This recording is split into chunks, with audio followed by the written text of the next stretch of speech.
नमस्कार दोस्तों, Bharat selection wing के ऑफिशियल चैनल पर आपका स्वागत है। आज दिनांक 3 जनवरी 2022 को 16 नवंबर 2021 का स्तंभ लेख का श्रुत लेख आप लिखने जा रहे हैं। प्रारंभ होगा 5 सेकंड बाद।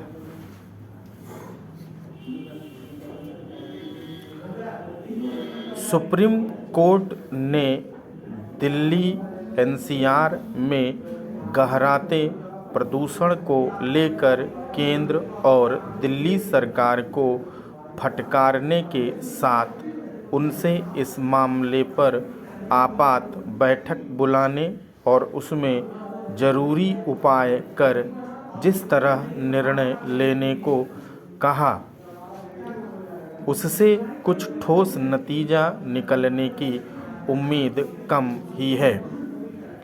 उम्मीद इसलिए नहीं क्योंकि जब प्रदूषण जानलेवा स्तर तक पहुंच जाए तब उससे निपटने के उपाय करने का कोई मतलब नहीं।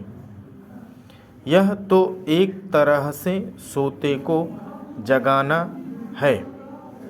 दुर्भाग्य से बात बीते 5 सालों से यही हो रहा है। जब अक्टूबर नवंबर में दिल्ली एनसीआर में प्रदूषण सेहत के लिए खतरा बन जाता है, तब केंद्र और राज्यों के साथ सुप्रीम कोर्ट भी अपनी सक्रियता दिखाता है। वह हर बार केंद्र के साथ राज्यों को फटकार लगाता है, लेकिन साल दर साल प्रदूषण बेलगाम होता ही दिखता है। प्रदूषण की रोकथाम के लिए साल के चंद दिन फौरी सक्रियता दिखाना एक तरह का दिखावा ही है। जरूरत फौरी नहीं, दीर्घकालीन उपायों की है। न केवल यह सुनिश्चित किया जाना चाहिए कि वाहनों के उत्सर्जन के साथ कारखानों से निकलने वाले धुएं पर लगाम लगे, बल्कि सड़कों और निर्माण स्थलों से उड़ने वाली धूल की भी रोकथाम हो। यह भी देखा जाना चाहिए कि पंजाब और हरियाणा में पराली को जलाने से रोका जाए। यह विचित्र है कि कभी पराली दहन को प्रदूषण का एक बड़ा कारण माना जाता है और कभी मामूली। चंद दिनों पहले यह कहा जा रहा था कि दिल्ली एनसीआर के प्रदूषण में पराली के धुएं का योगदान 40% है।